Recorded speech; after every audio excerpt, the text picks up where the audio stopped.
नमस्कार, राधे राधे। स्वागत है आप सभी का सुबोध फाइनेंस एजुकेशन में। आज हम बात करने वाले हैं यूनिट 10 फाइनेंशियल मैनेजमेंट, जो कि वन शॉट रहेगी। नर्सिंग मैनेजमेंट एंड लीडरशिप की यूनिट होने वाली है BS nursing 6th semester.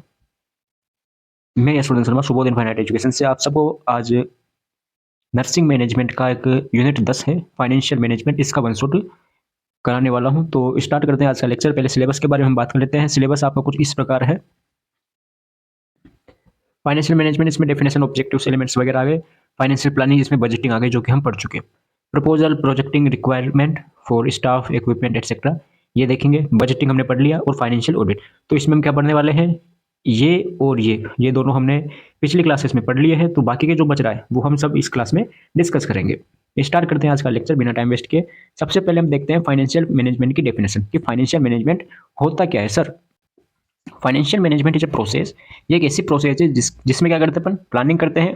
Planning, organising, controlling and monitoring financial resources in hospital और nursing department to achieve organisation goal and provide quality patient care. देखो, first class से हम पढ़ते आ रहे हैं कि हमारा एक गोल है जिसको हमें अचीव करना है, और दूसरा हमारे क्या है, पेशेंट को एक अच्छी क्वालिटी की केयर हमें प्रोवाइड करनी है। ये दो चीजें हम स्टार्टिंग से पढ़ते आ रहे हैं, जब से यूनिट स्टार्ट हुई हमारी, फर्स्ट यूनिट से। और आज पहुंच चुके हैं 10वीं यूनिट पर। तो 10 यूनिट में हम यही बात करते हैं, आगे भी यही करेंगे कि हमारा एक गोल है जिसको हमें अचीव करना है, और पेशेंट को क्या करनी है, क्वालिटी केयर प्रोवाइड करनी है। तो इनके लिए, इन दोनों काम के लिए, इनको अचीव करने के लिए हॉस्पिटल में या फिर नर्सिंग डिपार्टमेंट में, हॉस्पिटल में या फिर नर्सिंग डिपार्टमेंट में की जाने वाली प्लानिंग, ऑर्गेनाइजिंग, कंट्रोलिंग और मॉनिटरिंग, किसके लिए, फाइनेंशियल रिसोर्सेज के लिए। जो भी फाइनेंशियल रिसोर्सेज है उनके लिए की जाने वाली प्लानिंग, कैसे प्लानिंग करनी है, प्लानिंग पढ़ ली, ऑर्गेनाइजिंग पढ़ लिया, कंट्रोलिंग पढ़ ली हमने, यूनिट पढ़ते आ रहे हैं, ये यूनिट है ही, पढ़ ली हमने। इनके लिए की जाने वाली प्रोसेस क्या कहलाती है, फाइनेंशियल मैनेजमेंट कहलाती है। ओके, अब इसके क्या क्या ऑब्जेक्टिव है, इससे हमें क्या क्या फायदा मिलने वाला है। ऑब्जेक्टिव्स क्या क्या है इसके, इसके ऑब्जेक्टिव है sir, to ensure proper use of financial resources. इससे इंश्योर हो जाएगा कि हमारे पास जो रिसोर्सेज है उनका हमें प्रॉपर यूज ले रहे हैं या नहीं ले रहे। जो भी हमारे पास फाइनेंशियल रिसोर्सेज है उनका हम सही तरीके से यूज ले रहे हैं, नहीं ले रहे। To maintain financial stability of the hospital, hospital की जो फाइनेंशियल स्टेबिलिटी है। अब फाइनेंशियल से आप क्या समझ रहे हो, बिल्कुल सर, ठीक है भाई। फाइनेंशियल होता क्या है, एक तरीके से देखें तो वही है जो आप समझ रहे हो।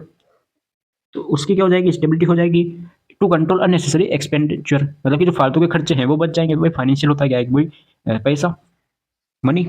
तो फालतू के अननेसेसरी खर्च है वो बच जाएगी। To ensure availability of funds for hospital activities, जब ये बच जाएगी, फालतू के खर्च नहीं होंगे, तो हमारे पास फंड रहेगा, फंड्स रहेंगे तो हम दूसरी एक्टिविटीज कर सकते हैं हॉस्पिटल में। Okay, to provide quality patient care at minimum cost, और मिनिमम कॉस्ट पर हम पेशेंट को एक अच्छी क्वालिटी की केयर हम प्रोवाइड करा सकते हैं। ओके, अब इसके क्या क्या फंक्शन है, किसके, फाइनेंशियल मैनेजमेंट बात चल रही है।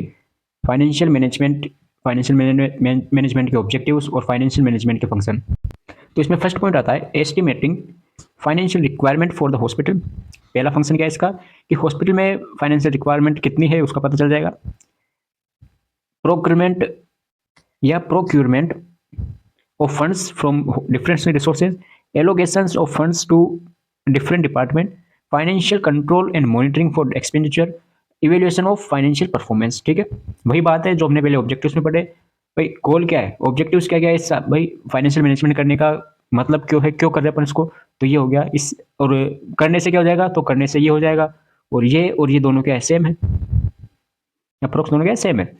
स्कोप क्या क्या है, अब कहाँ कहाँ पर हम इसको काम में ले सकते हैं फाइनेंशियल मैनेजमेंट को। तो पहला है बजट प्रिपरेशन में, बजट बनाने में हम इसको काम में ले सकते हैं। कॉस्ट एनालिसिस करने के लिए पढ़ लिया सब हमने, पिछले लेक्चर्स में सब पढ़ लिया। फाइनेंशियल प्लानिंग करने में काम में ले सकते हैं इसको।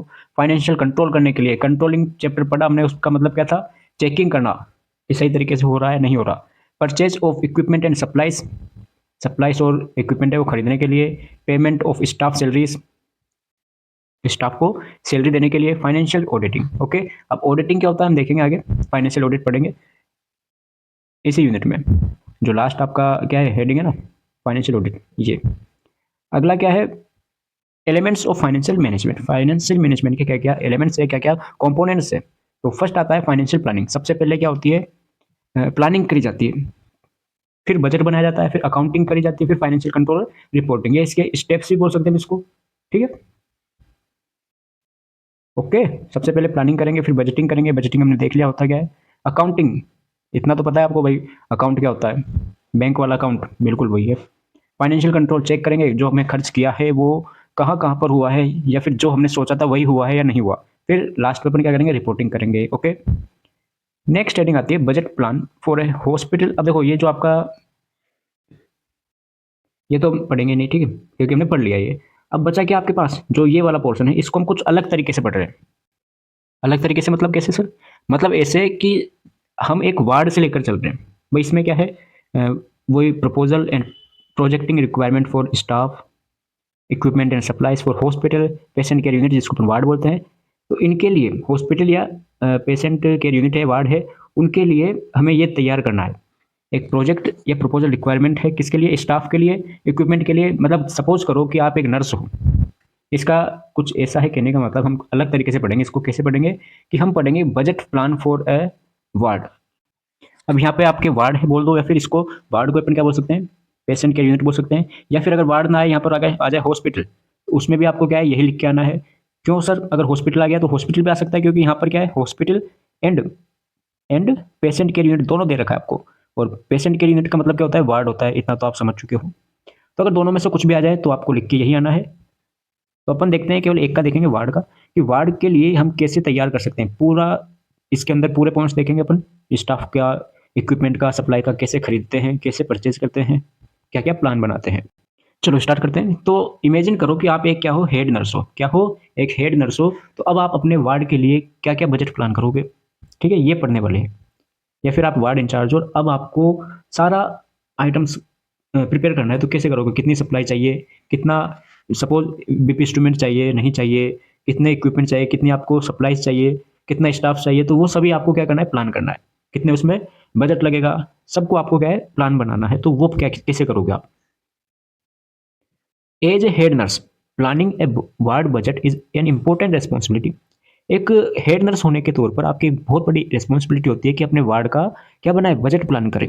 ठीक है। A ward budget, a ward budget is a financial plan that estimates the income and expenditure required to run the ward effectively for a specific period, usually 1 year।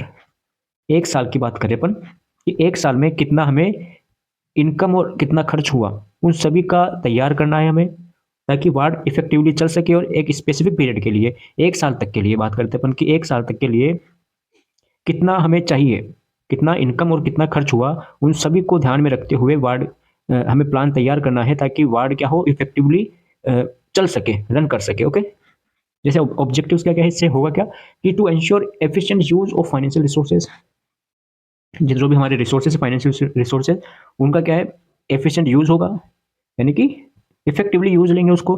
To provide quality patient care, to control unnecessary expenses, फालतू के खर्च नहीं होंगे। To maintain adequate supplies and equipment, भाई जो हमें चाहिए। Suppose करो कि आपको आईवी सेट, या फिर आप बोल सकते हैं आपको आईवी स्टैंड की नीड थी। इतनी आईवी स्टैंड की नीड थी आपके वार्ड में, आईवी स्टैंड की नीड थी, केवल 9 थे, होने 15 चाहिए थे, तो कमी हो गई। तो कमी है तो आपने क्या है, इसको प्लान ही नहीं किया, आपने इसको ध्यान ही नहीं रखा, और आपने पूरा क्या किया, इसके अलावा सारे आपने मंगा लिए, सप्लाईज वगैरह, सप्लाईज इक्विपमेंट वगैरह। तो अब क्या होगा, वो तो गया, बाद में इसकी क्या होगी, नीड होगी। तो इसके लिए कि पर्याप्त मात्रा में सप्लाईज आ सके, इक्विपमेंट आ सके, to ensure proper staffing in the ward, ward में प्रॉपर स्टाफ हो आपके। सपोज 10 स्टाफ की नीड है, आपके पास स्टाफ 3 ही है, तो काम कैसे होगा, वर्कलोड बढ़ेगा। ओके, इसके लिए ये चाहिए होता है, क्या चाहिए होता है, budget plan. Okay, staff requirement first अपन देखते हैं क्या, फर्स्ट अपन देखते हैं क्या, स्टाफ रिक्वायरमेंट, फिर इक्विपमेंट देखेंगे, सप्लाई देखेंगे। तो स्टाफ रिक्वायरमेंट की हम बात करते हैं। Calculate the number of staff needed, पहले आप कैलकुलेट कर लो कितने स्टाफ चाहिए। ठीक है, सपोज 15 स्टाफ चाहिए। स्टाफ एग्जांपल हो गया, स्टाफ नर्स हो गया, नर्सिंग असिस्टेंट हो गया, वर्क अटेंडेंट्स हो गए, हाउस कीपिंग स्टाफ हो गया। तो इन सभी को आप क्या कर सकते हो, कैलकुलेट कर सकते हो, कितने आपको नर्सिंग स्टाफ चाहिए, कितने वार्ड बॉय चाहिए, कितने हाउस कीपिंग चाहिए। तो आप सब कैलकुलेट कर लो, कैलकुलेट कर लो, फिर आप उसको आगे बता दो, भाई ये इतनी चाहिए हमें नीड है। पर्सनल बजट इंक्लूड्स, अब इसमें क्या क्या इंक्लूड हो सकते हैं, भाई उनको देंगे क्या, सैलरी देंगे, तो सैलरी उनके लिए नीड होगी, उनको देने के लिए सैलरी चाहिए, तो वो किस में आएगा, फाइनेंशियल में आएगा। ओवर टाइमिंग, लीव रिप्लेसमेंट, कितने दिन की छुट्टी और कितना टाइम काम करेंगे, तो वो सब आपको पहले ही प्लान करना है। फिर आता है इक्विपमेंट रिक्वायरमेंट, कि एक वार्ड में कितने इक्विपमेंट की नीड है, तो list equipment needed in the ward. जैसे एग्जांपल आ गया, बेड या मेट्रेस कितनी नीड है, आईवी स्टैंड हो गया, कार्डियक मॉनिटर हो गया, suction machine, BP operators, thermometers, तो ये सभी का आ गया इक्विपमेंट्स आ गए जो कि आपको नीड रहती है एक हॉस्पिटल में या एक वार्ड में। तो इन सब का आप क्या कर लोगे, लिस्ट बना लोगे। एस्टिमेट सप्लाईज, कितनी सप्लाई की नीड है, तो calculate the amount of nursing supply required, जितने आपको सप्लाई चाहिए उसको आप कैलकुलेट कर लो। जैसे एग्जांपल आ गया, ग्लव्स कितने चाहिए, सीरिंज आ गया, आईवी सेट्स आ गया, कॉटन एंड गोज आ गई, ड्रेसिंग मटेरियल, मेडिसिन, तो इन सभी को आप क्या कर लोगे, कैलकुलेट कर लेंगे सर कितनी आपको ड्रिप चाहिए। ओके, और लास्ट आता है आपके पास फाइनेंशियल ऑडिट। अब फाइनेंशियल ऑडिट होता क्या है सर, तो financial audit is a systematic examinations and verification of financial records, accounts and transactions of an organization to ensure that the funds are used properly and records are accurate. Okay, financial audit होता क्या है, financial audit या audit ये होता क्या है, financial audit is a systematic examination and verification of financial records. किस किस का फाइनेंशियल रिकॉर्ड्स, किस किस का वेरिफिकेशन है, ये रिकॉर्ड्स का, अकाउंट्स का, ट्रांजेक्शन्स का, रिकॉर्ड्स का, अकाउंट्स का and transactions of an organization. Organization मतलब कि हॉस्पिटल से ले चलते अपन, कि एक हॉस्पिटल का रिकॉर्ड्स, अकाउंट्स और उसके ट्रांजेक्शन, इन सभी का क्या है, वेरिफिकेशन या एग्जामिनेशन है, जिससे क्या पता चलेगा कि फंड्स आर यूज प्रॉपर्ली, जिससे हमने जो भी फंड्स लगाए थे क्या वो सही तरीके से यूज हुए हैं या फिर उनका कहीं कुछ घोटाला तो नहीं है, अपन नॉर्मल लैंग्वेज में समझ सकते हैं। रिकॉर्ड्स आर एक्यूरेट, जो भी रिकॉर्ड है वो एक्यूरेट है या नहीं है, क्यों, क्योंकि सर ये 50,000 है, आगे एक जीरो और बढ़ा दो, बाकी का कोई बीच में ही साफ कर जाता है, तो इसलिए इसकी नीड होती है हमें। In hospital financial audit checks the income, expenditure and financial statement of the institutions. अब इंस्टीट्यूशन क्या है, हॉस्पिटल है, तो उस हॉस्पिटल में फाइनेंशियल ऑडिट होता क्या है कि चेक करना इनकम का, कितनी इनकम हुई, कितना खर्च हुआ, और फाइनेंशियल स्टेटमेंट कहाँ कहाँ पर हुआ, उन सभी का चेक करना क्या कहलाता है, फाइनेंशियल ऑडिट कहलाता है सर। ऑब्जेक्टिव्स, ऑब्जेक्टिव्स क्या है इसके, to verify accuracy of financial records, जो भी फाइनेंशियल रिकॉर्ड हमें दिए थे उन्होंने, भाई इतना खर्च हुआ है या आप चेक कर लो, इतना हमें फंड चाहिए, तो क्या वो रिकॉर्ड दिए क्या वो एक्यूरेसी है या नहीं है, उसको वेरीफाई करने के लिए एक्यूरेट है या नहीं है। To ensure proper use of funds, जो भी हमने फंड्स दिया था, सपोज हमने 50 लाख रुपए दिए, तो क्या वो हमने दिए थे वो सभी यूज हुआ है या नहीं हुआ, उनका पता करने के लिए। टू डिटेक्ट एरर्स, फ्रॉड्स और मिस यूज ऑफ मनी, ठीक है, वही बात आ गई ना कि 50,000 खर्च हुआ लेकिन उसमें एक जीरो लगा दिया, बढ़ गए पैसे, बाकी का क्या हो गया, फ्रॉड हो गया, बीच में ही खा गए, misuse of money. To maintain financial transparency and accountability, to evaluate financial performance or of the organization. Okay, समझ में आ गया। अब बात करते हैं इसके स्टेप्स के बारे में कि कैसे करते हैं ये। तो सर ये ऐसे करते हैं, फर्स्ट अपन प्लानिंग बनाते हैं, determine the scope of audit. पहले हमने प्लानिंग बनाई कि यार इसमें ये करना चाहिए, एग्जामिनेशन ऑफ द रिकॉर्ड्स, फिर हमने सारे रिकॉर्ड्स वगैरह है चेक कर लिए, फाइनेंशियल डॉक्यूमेंट्स, रिकॉर्ड्स है, अकाउंट्स है, वो सब हमने क्या किया, चेक किए। उसके बाद में वेरिफिकेशन किया, verification, verify transaction and vouchers, जो भी वाउचर्स वगैरह होते हैं वो सभी हमने, मतलब कि हम यहाँ लिख सकते हैं बिल, जो भी बिल वगैरह होते हैं उसको हमने क्या किया, वेरीफाई किया। इवेल्युएशन, फिर इवेल्युएशन किया। एनालाइज फाइनेंशियल स्टेटमेंट, जो भी फाइनेंशियल स्टेटमेंट थे उसको सबको हमने एनालाइज किया, हमने चेक किया उनको। उसके बाद में रिपोर्ट किया कि prepare audit report with findings and recommendation. Okay, ये इसकी स्टेप्स होती है कि सबसे पहले प्लानिंग करेंगे अपन, फिर रिकॉर्ड्स वगैरह थे हमारे पास, उन सभी को डॉक्यूमेंट्स वगैरह उनको हम चेक करेंगे, फिर वेरीफाई करेंगे जो बिल, वाउचर्स, ट्रांजेक्शन वगैरह होती है उनको, फिर इवेल्युएट करेंगे और रिपोर्ट दे देंगे लास्ट में। अब role of a nurse, role of the nurse administrator in financial audit.